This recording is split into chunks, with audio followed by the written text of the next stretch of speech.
ایک طرف اسلام کا شریعت کا ماہر بیٹھ جائے نا تو دلیل کے اعتبار سے کامیاب نہیں ہو سکتے ہیں. تو دلیل کے اعتبار سے اسلام مضبوط ہے.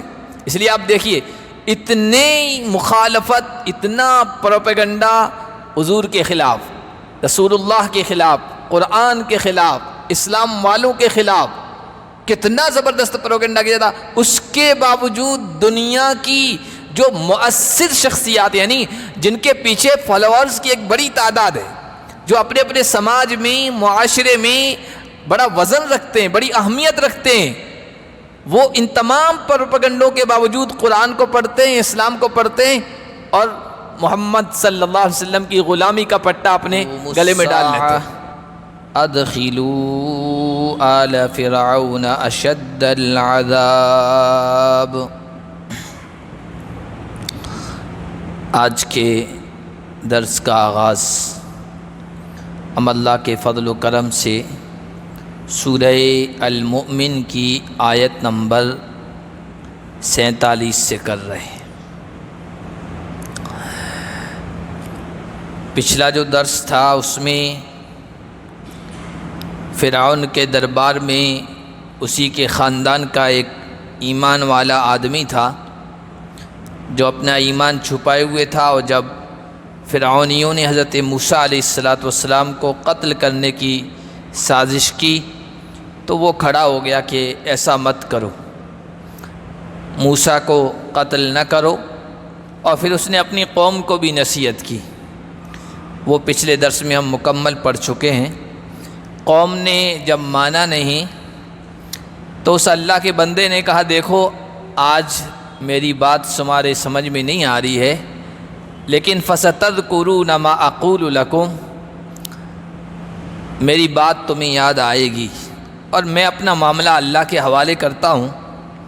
وہ سارے بندوں کے سارے معاملات کو دیکھنے والا، جاننے والا ہے. پھر اللہ نے اس ایمان والے بندے کو فرعونیوں کی سازش سے محفوظ فرما لیا اور فرعونیوں کو عذاب میں مبتلا کر دیا، غرق کر دیا، پانی کے اندر ڈبو دیا. اس دنیا میں ان کے ساتھ اللہ کی طرف سے یہ معاملہ ہوا. النار یعرضون علیہا غدوا وعشیا، اب آگ صبح و شام ان کے سامنے پیش کی جاتی ہے. انسان جہاں کہیں بھی مر جاتا ہے اس کی وہی قبر ہے. ایک تو یہ کہ انسان فطری طور پر مرتا ہے، ہم اس کو تجہیز تکفین کر کے جا کے دفناتے ہیں، قبر بناتے ہیں. ایک وہ اس کی قبر ہے، مٹی کی قبر. اس کے علاوہ بھی انسان کی قبر ہو سکتی ہے. کوئی سمندر میں ڈوب گیا، اس کی قبر وہاں ہے. کسی کو درندے نے کھا لیا، اس کی قبر وہی، اس کا پیٹ ہے. تو یہ جو مرنے کے بعد کی زندگی ہے، قیامت سے پہلے مرنے کے بعد بیچ کی جو زندگی ہے، اس کو برزخی زندگی کہتے ہیں. برزخ کا مطلب آڑ ہے. اس دنیا اور اس دنیا کے بیچ میں ایک عالم ہے، ایک دنیا ہے، اس کو برزخی دنیا کہتے ہیں. اور اس میں بندے کو جو بھی اس کے اعمال ہوتے ہیں اس کے مطابق اس کے ساتھ معاملہ کیا جاتا ہے. اگر نیک بندہ تھا تو رحمت کا معاملہ کیا جاتا ہے، اور اگر بد تھا تو سزا کا معاملہ کیا جاتا ہے. اور اس رحمت، نعمت اور اس سزا کی چیزوں کو محسوس کرتا ہے. تو عذاب قبر کا ہے یا نہیں، آج کل ایک بہت سارے باتیں کی جاتی ہیں، اس میں ایک یہ بھی، اور بہت سارے اپنے آپ کو ایمان کہلانے والے کہتے ہیں قبر وبر کا عذاب کچھ نہیں ہے. امام بخاری رحمۃ اللہ علیہ اس بات کو اپنی کتاب میں لائے ہیں. بخاری میں باب باندھا ہے کہ قبر کا عذاب حق ہے، سچ ہے. اس کی دلیل کیا ہے؟ 3 دلیل لائے ہیں قرآن کی آیتوں سے. ان میں سے ایک اس آیت کو پیش کیا ہے، النار یعرضون علیہا غدوا وعشیا، کہ مرنے کے بعد ان کو تباہ کر دیا، برباد کر دیا، ڈبو دیا. اللہ کہتے ہیں اس کے بعد صبح و شام ان کو آگ دکھائی جاتی ہے. یہ برزخ کا معاملہ ہے. اور احادیث میں 70 سے زیادہ حدیثوں میں یہ ثابت ہے کہ قبر کا عذاب برحق ہے، سچ ہے. اللہ کے نبی صلی اللہ علیہ وسلم دعا کیا کرتے تھے اللہم انی اعوذ بک من عذاب القبر ومن فتنة المسیح الدجال ومن فتنة المحیا والممات، یا اللہ عذاب قبر سے میں تیری پناہ چاہتا ہوں، تیری پناہ میں آنا چاہتا ہوں، دجال کے فتنے سے اور موت اور زندگی کے فتنے سے۔ اب اگر کوئی نہیں مانتا ہے تو یہ اس کی بات ہے، اس کے سلسلے میں قرآن و حدیث کی روشنی میں کہا جائے گا کہ وہ گمراہ ہے، راستے سے ہٹا ہوا ہے، ایمانی صفات اس میں نہیں۔ اگر کوئی کہتا ہے کہ قبر کا عذاب نہیں ہوتا ہے تو اب قبر کا یعنی جہنم آگ ان کے سامنے پیش کی جاتی ہے، صبح و شام کہا جاتا ہے کہ دیکھو ابھی آؤ، ابھی تو یہ معاملہ ہے برزخ کی زندگی کا، قبر والا معاملہ آگے تیار ہے، دیکھو۔ یہ کیوں کیا جاتا ہے؟ ایک عالم نے لکھا اور عوامی انداز میں لکھا کہ یہ اس لیے دکھایا جاتا وہ جہنم کا عذاب جو ان کو آگے ملنے والا ہے، تو انہوں نے لکھا کہ تاکہ ان کو ان کی نانی یاد آئے، پتہ چلے کہ آگے کیا ان کو پیش آنے والا ہے۔ وَيَوْمَ تَقُومُ السَّاعَةُ، اور جب قیامت قائم ہوگی۔ اب دیکھیے دنیا کے عذاب کا تذکرہ پچھلی اس آیت میں آ گیا تھا، اور یہ قیامت کے عذاب کا تذکرہ آ گیا۔ اب پھر جب قیامت قائم ہوگی تو ادخلوا آل فرعون اشد العذاب، کہا جائے گا فرشتوں سے کہ آل فرعون کو سب سے سخت عذاب میں داخل کر دو، جہنم داخل کر دو۔ وَإِذْ يَتَحَاجُّونَ فِي النَّارِ، اور جب جہنم میں نار میں آگ میں ڈال دیے جائیں گے تو وہاں حجت بازی کریں گے، بحث کریں گے، لڑیں گے، جھگڑا کریں گے۔ دیکھیے لڑائی اور جھگڑا یہ خود ایک عذاب ہے۔ جس گھر میں ہر وقت چک چک ہو، جس جگہ ہر وقت نزاع ہو، کچھ نہ کچھ چوں چوں میں ہوتا ہی رہے، آدمی پریشان ہو جاتا ہے۔ کیا رہا ہر لمحہ ہر وقت ہر کچھ عرصے کے بعد کچھ نہ کچھ ہوتا رہتا ہے، آدمی پریشان ہو جاتا ہے۔ جس گھر میں ہوتا ہے چاہے تمام تر سہولتیں دنیا کی موجود ہو، لیکن جھگڑا ہے میاں بیوی کے درمیان، ماں باپ کے درمیان، اولاد کے درمیان، بھائیوں کے درمیان، خاندان والوں کے درمیان، زندگی جہنم بن جاتی ہے۔ تو جہنم کا عذاب تو ہے ہی اپنی جگہ، وہاں پر وہ آپس میں جہنمی جھگڑے بھی کریں گے، لڑائیاں بھی کریں گے، یہ مزید عذاب ہو گیا۔ اور جنت نعمت کی جگہ ہے، راحت کی جگہ ہے، اور وہاں کوئی جھگڑا نہیں ہوگا، خوش گپیاں ہوں گی۔ جس طرح دوست ہوتے ہیں، آپس میں چاہنے والے ہوتے ہیں، گھومنے گئے وہاں مذاق کر لیتے ہیں، خوش گپیاں کر لیتے ہیں، کھا پی لیتے ہیں، اور چھینا جھپٹی بھی ہوتی ہے نا، تو وہ جھگڑے والی نہیں ہوتی ہے، محبت والی ہوتی ہے۔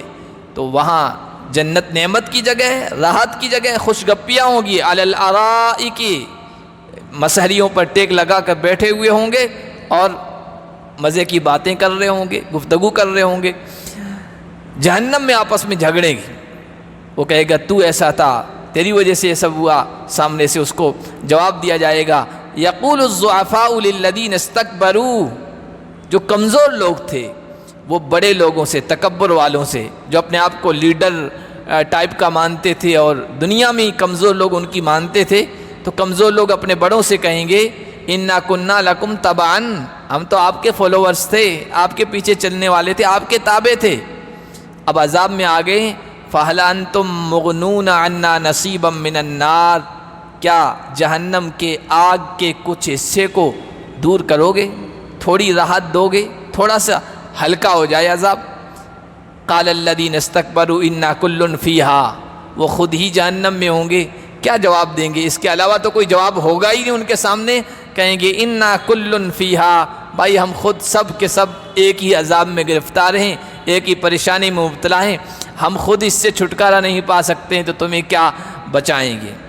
ان اللہ قد حکم بین العباد، بے شک اللہ نے آج بندوں کے درمیان فیصلہ کر دیا ہے، اور ہمارے بارے میں بھی یہی فیصلہ ہوا ہے جہنم کا، اور تم بھی اسی میں آ گئے ہو، اب ہم تمہارے لیے کیا کر سکتے ہیں۔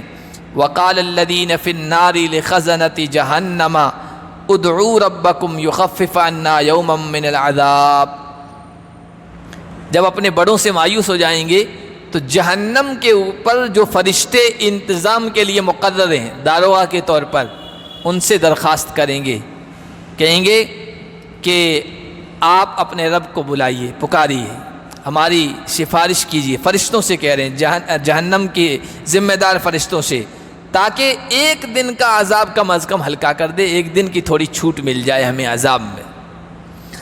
قالوا اولم تک تاتیکم رسلکم بالبینات، فرشتے ان کو سامنے سے جواب دیں گے کہ بھائی ہم سفارش کے لیے آیا نہیں ہیں، ہم تو جہنم کی انتظامیہ کمیٹی میں ہیں، ہم یہاں جہنم کی انتظامیہ میں ہمیں رکھا گیا ہے، یہ ذمہ داری سونپی گئی ہے، سفارش کے لیے نہیں ہے، اور سفارش تو رسول کریں گے جو تمہارے پاس آئے تھے اللہ کا پیغام پہنچانے کے لیے، اگر تم نے ان کی بات مانی ہوگی، ان کے پیغام کو قبول کیا ہوگا، تسلیم کیا ہوگا، تو وہ تمہاری سفارش کریں گے۔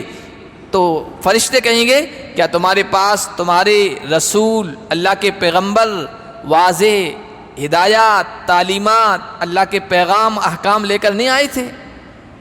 قالوا بلا، کہیں گے کیوں نہیں آئے تھے۔ قالوا فادعوا، تو فرشتے کہیں گے انہی کو بلاؤ تمہاری سفارش کریں، اگر تم نے ان کی بات مانی ہوگی تو سفارش کر دیں گے۔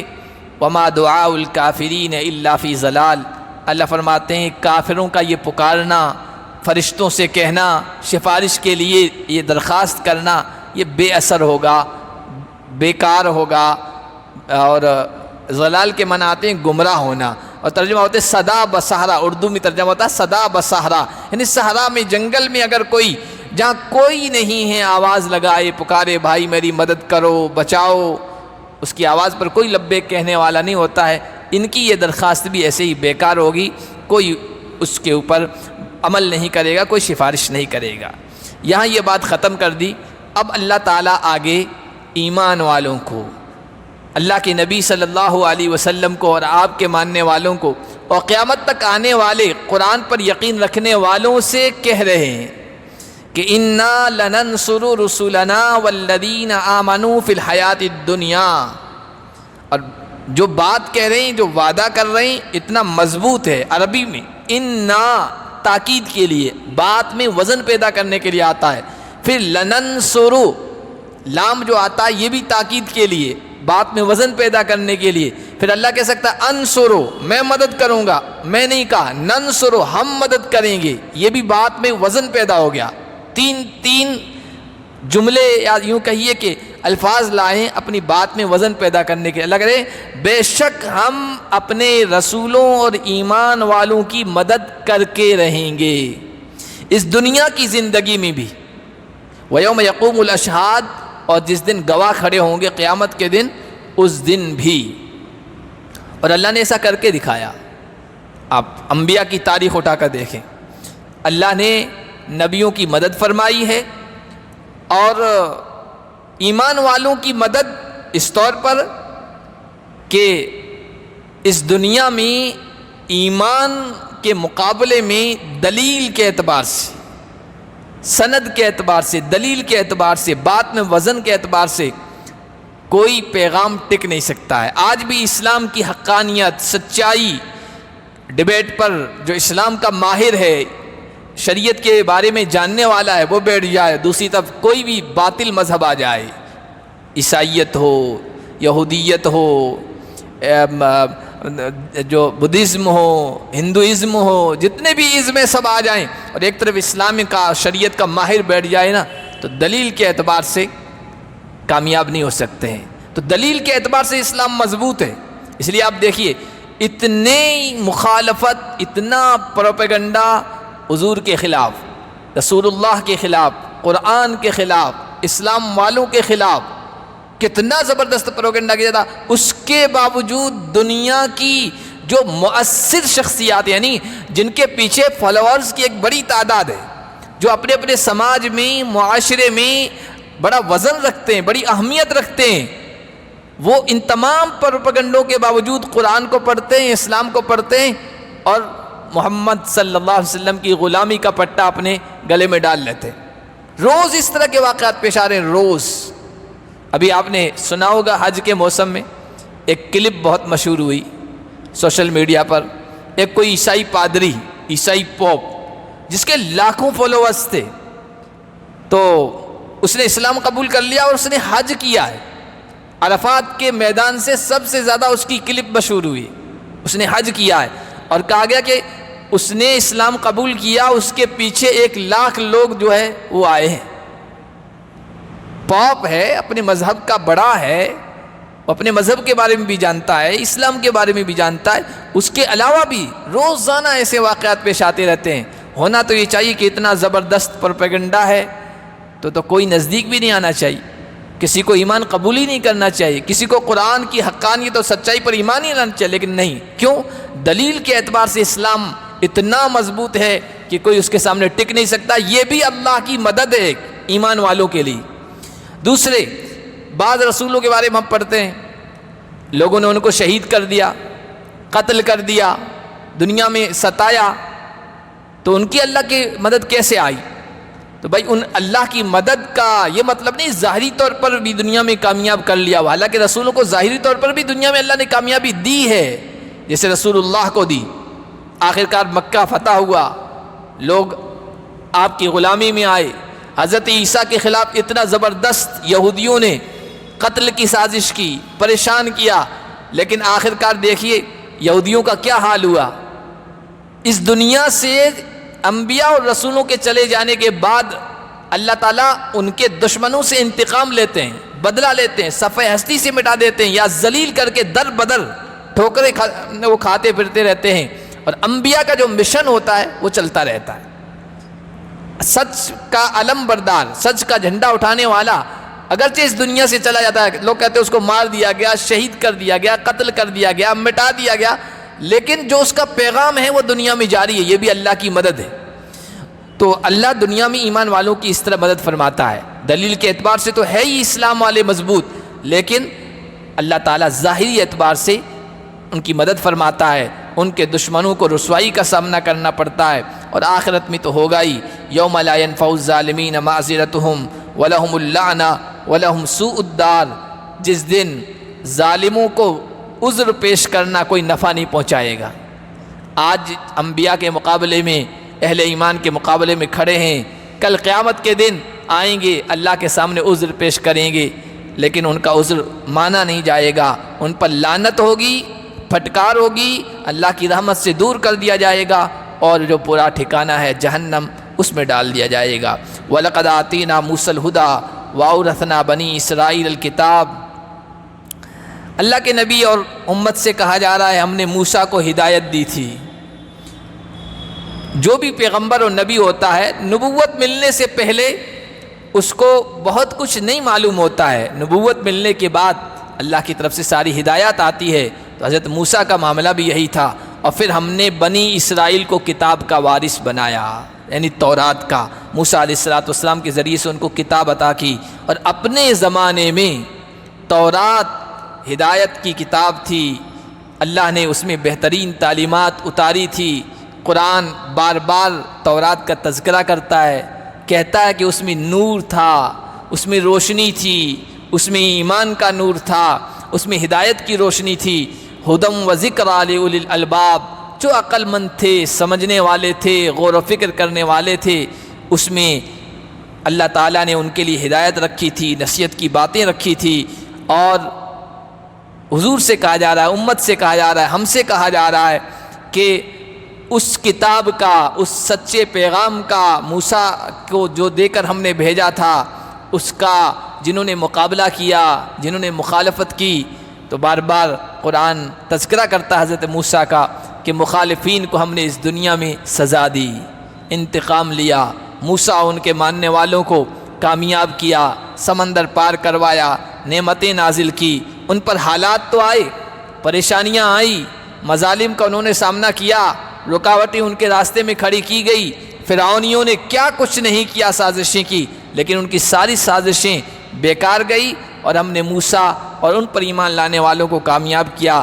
اللہ کے نبی سے کہا جا رہا فَاصْبِرْ، یہ جو حالات آ رہے ہیں نا، ان کے مقابلے میں آپ بھی صبر کیجئے، برداشت کیجئے۔ آپ کے بھی دن پھرنے والے ہیں، جس طرح موسیٰ اور بنی اسرائیل کے دن پھرے تھے، حالات پلٹے تھے، اسی طرح آپ کے بھی دن پھرنے والے ہیں، آپ کو بھی کامیابی ملنے والی ہے۔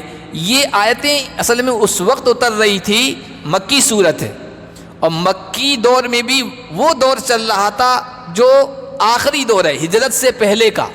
جس وقت سخت آزمائش، سخت آپس میں ٹکراؤ اور کافروں کی طرف سے بہت مظالم اور پریشانیوں کا سامنا کرنا پڑ رہا تھا، اس موقع پر حضرت موسیٰ کا یہ واقعہ بیان کیا جا رہا ہے، وہ کہا جا رہا ہے فَاصْبِرْ، اے نبی آپ بھی حوصلہ رکھیے، برداشت کیجئے، اِنَّ وَعْدَ اللَّهِ حق، اللہ کا وعدہ سچا ہے۔ جو اللہ نے کہا نا ہم اپنے رسولوں کی مدد کرتے ہیں، اس دنیا کی زندگی میں بھی ہم آپ کی بھی کریں گے، ایمان والوں کی بھی کریں گے۔ وَاسْتَغْفِرْ لِذَنبِكَ، ذنبٌ کے معنی آتے ہیں گناہ، لیکن نبی کے لیے تو گناہ کیا ہوتا ہے؟ نبی تو معصوم ہوتا ہے، تو بڑی جو شخصیات ہوتی ہیں نا ان کی معمولی چیزیں بھی بڑی سمجھی جاتی ہے۔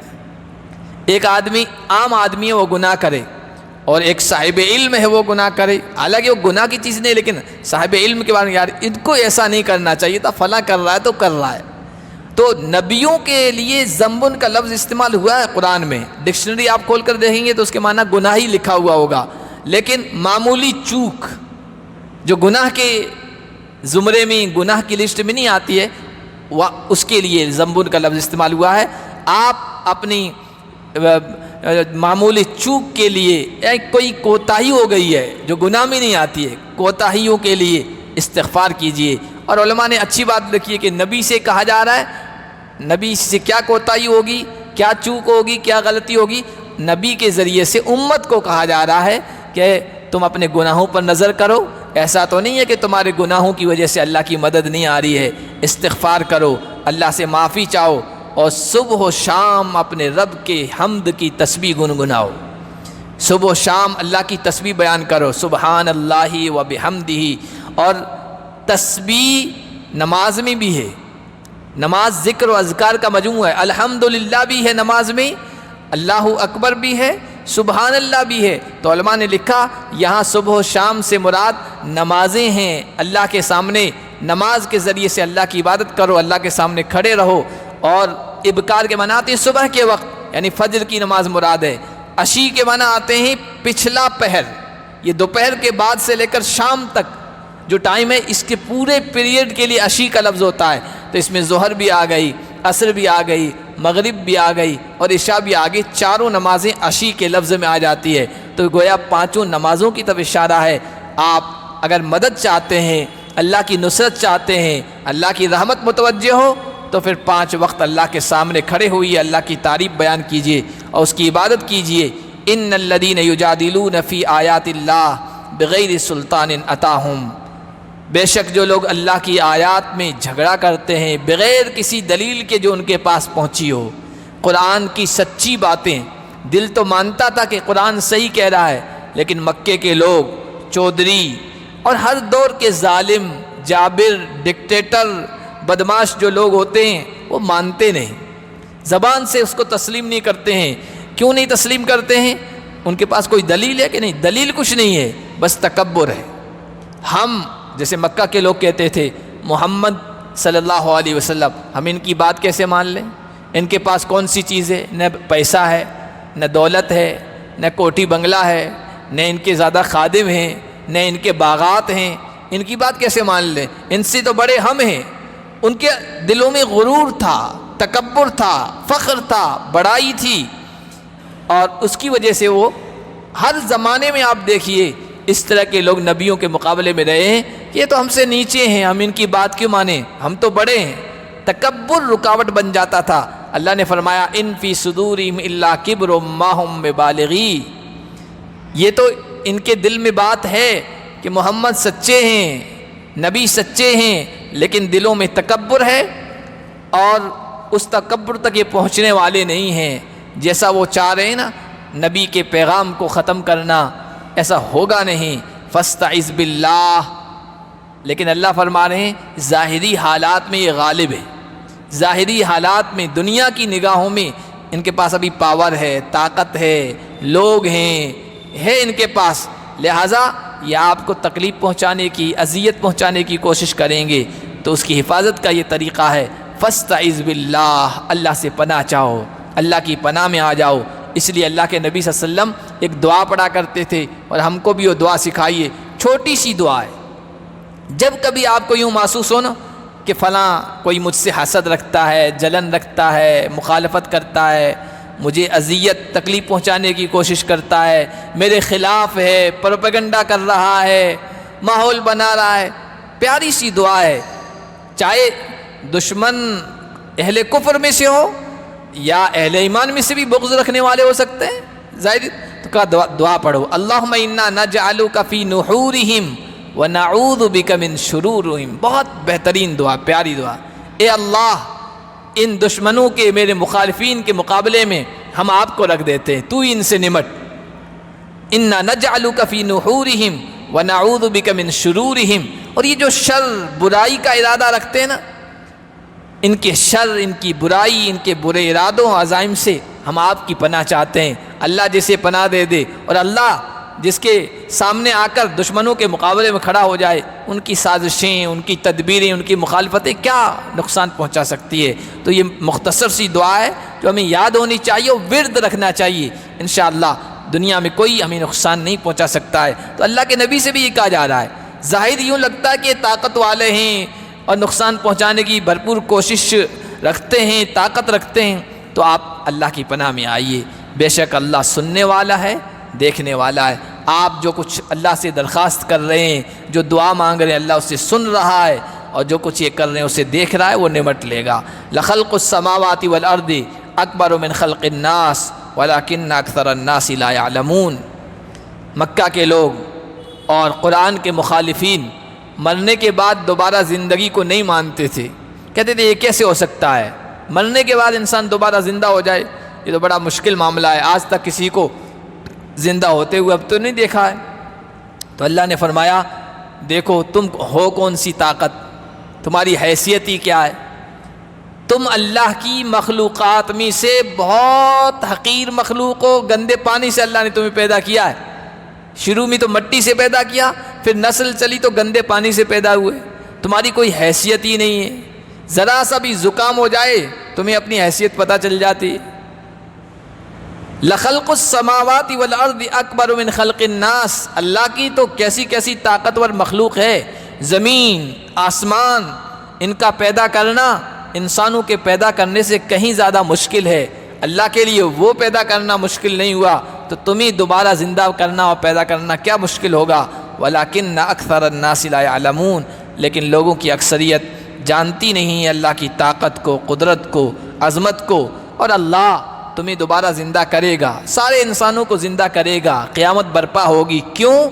اس وجہ سے کہ یہ دنیا اندھیر نگری نہیں ہے، اندھیر نگری چوپٹ راجہ نہیں ہے، جو کچھ کر رہا ہے جیسا ہو رہا ہے، نہیں، جو اچھا کر رہا ہے اس کا بدلہ ملے گا، اور جو برا کر رہا ہے اس کو انجام سے دوچار ہونا پڑے گا، ورنہ تو ظلم ہو جائے گا۔